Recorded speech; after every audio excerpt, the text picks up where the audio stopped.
Okay, everyone, we are back now. We're studying auto-associative neural networks, 12.42.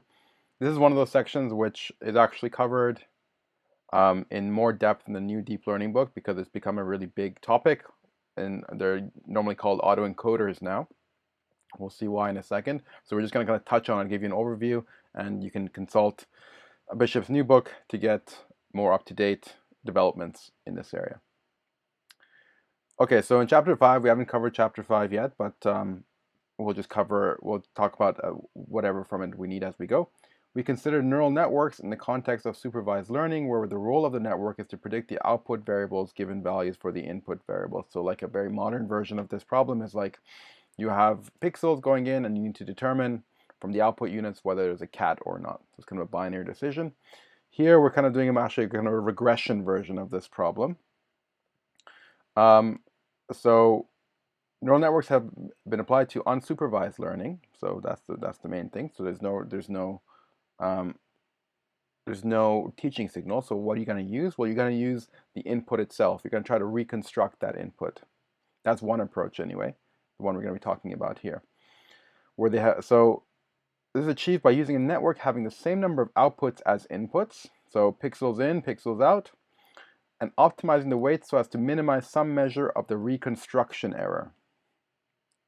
And you can think about, well, is that the right smart thing to do? For example, when you're reconstructing a picture of, I don't know, a scene in the park, like, is it meaningful to weight everything equally? So to like reconstruct all the little noisy bits, like, little bits of grass, and weight those the same as reconstructing the faces of, the people in the picture. But anyway, it's a very good, I think, initial approach. Yeah, so we want to minimize this reconstruction error between the inputs and outputs with respect to some training data. Okay, so the very first thing we're going to consider multi-layer perceptron. So if you don't know what a perceptron is, let's just we'll just look at one of these guys. It's a simple unit, and we say, well, let's say Z of M. It's going to sum up all of its inputs. This is supposed to, let's go the inputs to M from all of the from the ith input. It's supposed to be kind of a model of how real neurons in the brain work. Maybe you have some additional threshold, and then you apply, if you want, some nonlinearity to it. That could be kind of a step nonlinearity. Typically, these can be continuous, can be ReLU, which is has various shapes, but it's basically just a nonlinearity that you apply and to a linear combination of the inputs. So that's all it is. Often you want this linearity to be differentiable so you can learn the parameters, but you don't have to. And many modern networks don't use functions that are differentiable everywhere. So it's not a necessarily a huge limitation, but let's just assume it's differentiable for now. So the common version would be like a sigmoid, which is smooth everywhere, so you can differentiate it. Okay, so that's what a perceptron and a multi-layer perceptron means, having multiple layers of that.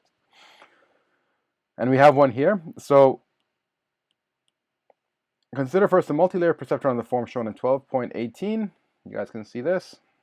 Having D inputs, D output units, and M hidden units. And one important aspect is that the outputs are going to be linear. So for example, x of x1 here is going to be just some function 1 to of j of zj. You can't quite see it, but this is I've just written zj in the corner there. Okay, so there's no additional function. The output layers or the output stage is going to be linear. Okay, the targets used to train the network are simply the input vectors themselves, so that the network is attempting to map each input vector onto itself. That's why we call them an autoencoder. I think autoassociative mapping, fair enough. These days, you're encoding the same thing itself. Since the number of hidden units is smaller than the number of inputs, a perfect reconstruction of all input vectors is not in general possible, right? We're kind of shrinking things down. We're trying to compress. That's kind of the point, trying to find some regularity in the data. We therefore determine the network parameters W. So these are going to be all the weights going in and all the weights going out in this two single hidden layer setting. We therefore determine the network parameters W by minimizing an error function which captures the degree of mismatch between the input vectors and their reconstructions. In particular, we shall choose a sum of squares. Kind of seems like a good enough guess. So for all of your observations, all of your examples, you're trying to minimize the difference between x and some reconstruction for that x using the weights. And this is a function of the weights. Now it says if the hidden units, so we're going to consider two cases. If the hidden units have linear activation, so this f is just going to be 1, and you can put the threshold as having an x0 that feeds a 1 into every one. So it ends up just being a linear network, completely linear network. Then it can be shown that the error function is a unique global minimum. So the function itself, not necessarily the weights. There'll be a whole all rotations. There'll be a whole manifold of solutions. But the value of this error function has a unique global minimum, and that this minimum, the network performs a projection onto the m-dimensional subspace, which is spanned by the first m principal components of the data. Right? So we're trying to look for an m-dimensional linear representation, and it turns out, unsurprisingly, as you might expect, that the way to do that is to project onto the first m principal dimensions, principal components. Now, again, all you have to do is project into that space. Your weights don't actually have to be the first principal components. They just have to span that space. So that's the vector of weights which lead into the hidden units, form a basis set which spans the principal subspace. These vectors need not be orthogonal or normalized. So this is unsurprising because both principal component analysis and the neural network are using linear dimensionality reduction and are minimizing the same sum of squares error function. Okay, so this is, remember, you'll recall from the PCA discussion we had earlier in this section, in this chapter, that one view of PCA was literally minimizing this exact thing, minimizing the reconstruction error. Using m dimensions, and that amounts to having a linear auto-encoding network. You can view it that way, and it gives the same answers. So, they're using linear dimensionality reduction and are minimizing the same sum of squares error function. Okay.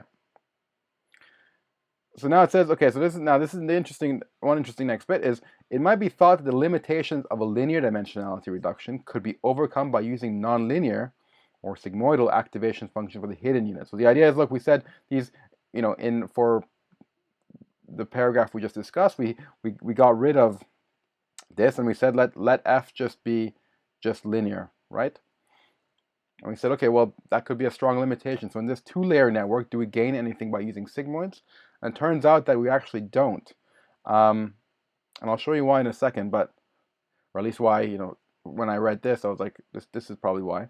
By using nonlinear sigmoidal activation function for the hidden units in the network. However, even with, we should highlight this, even with nonlinear hidden units, the minimum error solution is again given by the projection onto the principal component subspace.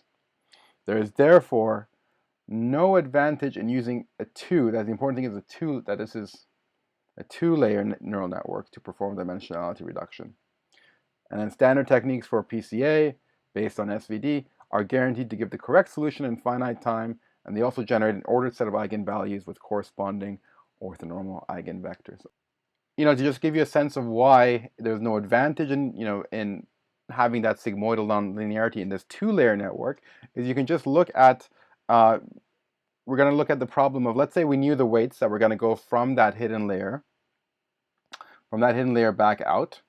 So we're just looking for, let's say, just matching, summing this over all of our data points. We're trying to reproduce this output x of n with some weights that's going to be some general function of x of n. Okay?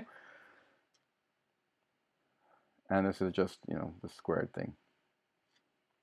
Okay, so now we'll just turn out that, in this setting, the solution, which we're allowing to be arbitrary, so z of x of n is going to be what? Well, it's going to be, if you actually just, take the derivative and do all that stuff, it's going to be a linear function of the optimal z is going to be a linear function, a fixed linear function of x.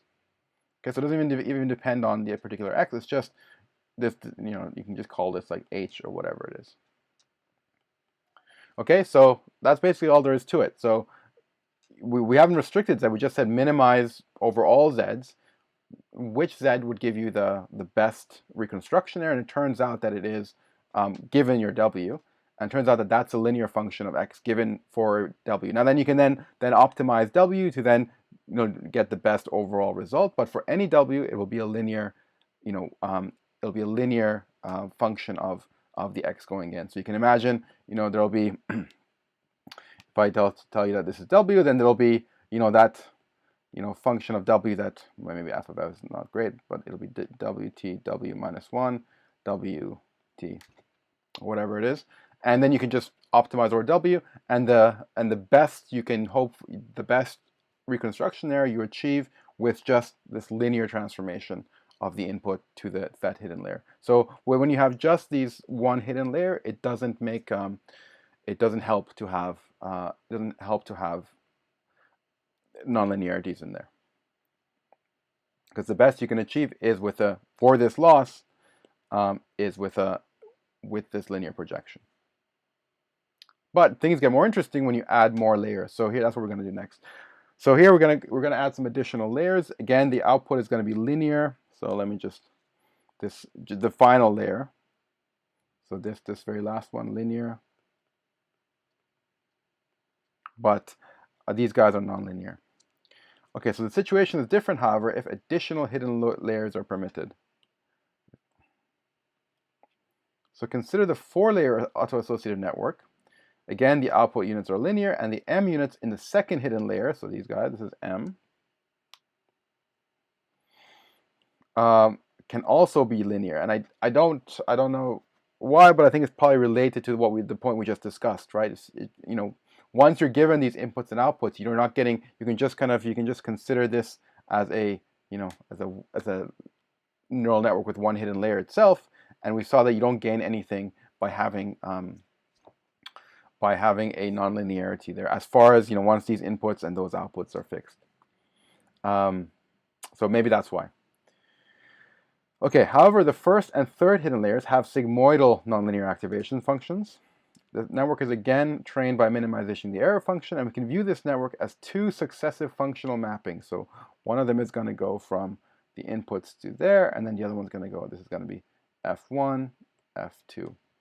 The first mapping projects the original d-dimensional data onto an m-dimensional subspace S, defined by the activations of the units in the second hidden layer. So that's kind of what he's drawn here. He does your x1, and they're all being mapped into this latent space. And let's say it takes up, when you do that mapping, let's assume it kind of fills up this rectangle. The first mapping projects the original d-dimensional data. Because of the presence of the first hidden layer of nonlinear units, this mapping is very general, right? Because now we've got a bunch of nonlinearities here.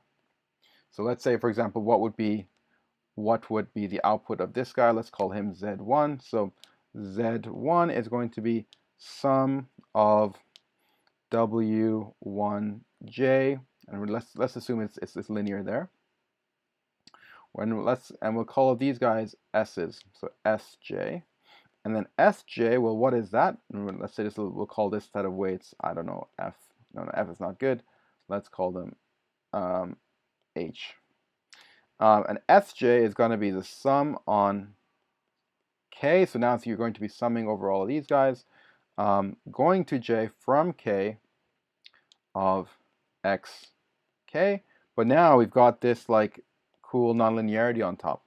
So effectively our Z1 is going to be sum on Wij, sum on K, oops, and then having a nonlinearity, and now you can see that, okay, we've got some interesting possibilities, right? Now we have like a weighted sum of nonlinear functions. You can model very interesting things that way. So that's kind of where the power of it is coming from. Because of the presence of the first hidden layer, this mapping is very general. So that's what that's about. And in particular, is not restricted to being linear, which you just saw. So similarly, the second half of the network defines an arbitrary functional mapping, kind of for similar reasons. You can work it out from the m-dimensional space back in the original d-dimensional input. This has a simple geometric interpretation as indicated for the case equal 3. So and notice that, and I think I'm sure you mentioned this, notice that now this is a two-dimensional surface, curved surface now inside the original three-dimensional space. Okay, so such a network is effectively performing a nonlinear principal component analysis. So I think what he means by that is we're kind of solving the same minimization, reconstruction error minimization of that PCA does, but we're doing it now with kind of nonlinear functions at our disposal. Okay, so does he say anything interesting here? So the function f2 maps from an m-dimensional space S into a d-dimensional space and therefore defines the way in which the space S is embedded within the original X space. Since the mapping can be nonlinear, the embedding of S can be non-planar as indicated. The mapping F1 then defines the projection of points in the original d-dimensional space into the m-dimensional space S. So we already discussed that. Okay, very good. All right, so this nonlinear PCA stuff has the advantage of not being limited to linear transformations, although it contains standard principal component analysis as a special case. So if we make everything linear, then you just get PCA back, and you're not gaining anything from actually having additional layers, because if you have a linear stage here and no nonlinearity and a linear stage here, well, then you effectively just have one linear stage that's going from here to that. So you're not actually maybe a not very complicated point, but it's important that in a linear network, you're not actually gaining anything by having additional hidden layers as well. So if everything's linear, it's just like having one linear projection down, another one back out. Okay.